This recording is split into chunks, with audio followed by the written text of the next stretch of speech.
নমস্কার বন্ধুরা, আশা করি আপনারা সকলেই ভালো আছেন। আমার এই ব্লগে আপনাদের স্বাগত। আজকে একটা মজাদার রেসিপি আপনাদের সামনে নিয়ে এসেছি। এটা বাচ্চা বড় সকলেরই প্রিয়। বাড়িতে হঠাৎ অতিথি এসে গেলে বা সকালের ব্রেকফাস্টে এটা আমরা তৈরি করে নিতে পারি ঝটপট করে। তো চলুন রেসিপিটা বানিয়ে ফেলা যাক। খুব কম সময় বানিয়ে ফেলা যায় এই রেসিপিটা। এর জন্য আমি দুটো ডিম সিদ্ধ করে নিয়ে তার খোসা ছাড়িয়ে নিয়েছি। তারপরে ডিমগুলোকে আমি ছুরির সাহায্যে ছোট ছোট করে পিসে কেটে নিলাম। কেটে নেওয়ার পরে এটাকে একটা পাত্রে আমি তুলে নেব।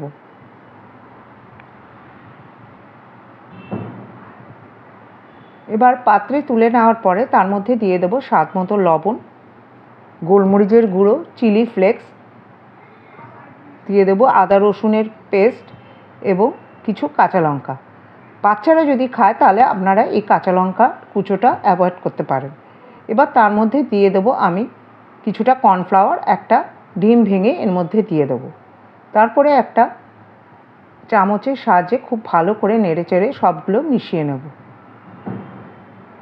এখানে আমার মনে হয়েছে কর্নফ্লাওয়ারটা একটু কম পড়েছে, তাই আবার একটু কর্নফ্লাওয়ার দিয়ে ভালো করে মিশ্রণটা মেখে নিলাম। এবার একটা গ্যাসের মধ্যে কড়াই বসিয়ে খুব ভালো করে গরম করে তার মধ্যে তেল দিলাম। তেলটা ভালো করে গরম হলে মিশ্রণ থেকে এক একটা করে বড়ার মতো করে ডিমগুলো ভেজে নিলাম।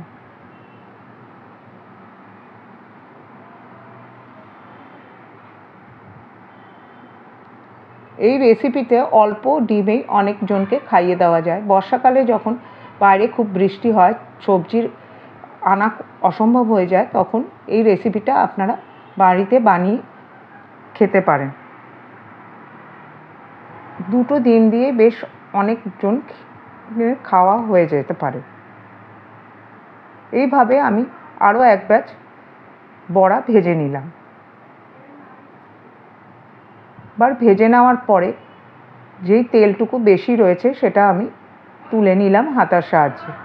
এই রেসিপিটা তৈরি করতে বেশি তেলের প্রয়োজন হয় না, খুব কম তেলেই এটা তৈরি হয়ে যায়। এবার তেলের মধ্যে আমি দিয়ে দিলাম কুচিয়ে রাখা রসুন, আদার পেস্ট এবং কিছু কাঁচা লঙ্কা। সবগুলো একটু লাল লাল করে ভেজে তার মধ্যে দিয়ে দিলাম চওড়া করে কেটে রাখা পেঁয়াজের টুকরো। তারপরে দিয়ে দিলাম চওড়া করে কেটে রাখা ক্যাপসিকামের টুকরো। সবগুলো নেড়ে চেড়ে ওর মধ্যে দিয়ে দিলাম অল্প একটু লবণ। লবণ দেওয়ার ফলে এই সবজিগুলো তাড়াতাড়ি নরম হয়ে যাবে। সবজিগুলো একটু নরম হয়ে গেলে তার মধ্যে কিছু সস আমি দেব।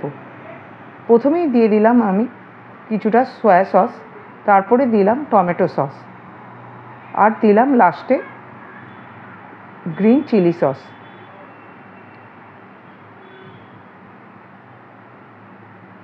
সবগুলো নেড়ে চেড়ে তারপরে দিয়ে দিলাম আমি 1 চামচ মতো গোলমরিচের গুঁড়ো। সবগুলো নাড়াচাড়া করার পরে ওই ডিমের বড়াগুলো ওর মধ্যে দিয়ে দিলাম। দেখতে দেখুন একদম চিলি চিকেনের মতো হয়েছে। টেস্টেও বুঝতে পারবেন না এটা চিলি চিকেন না অন্য কিছু।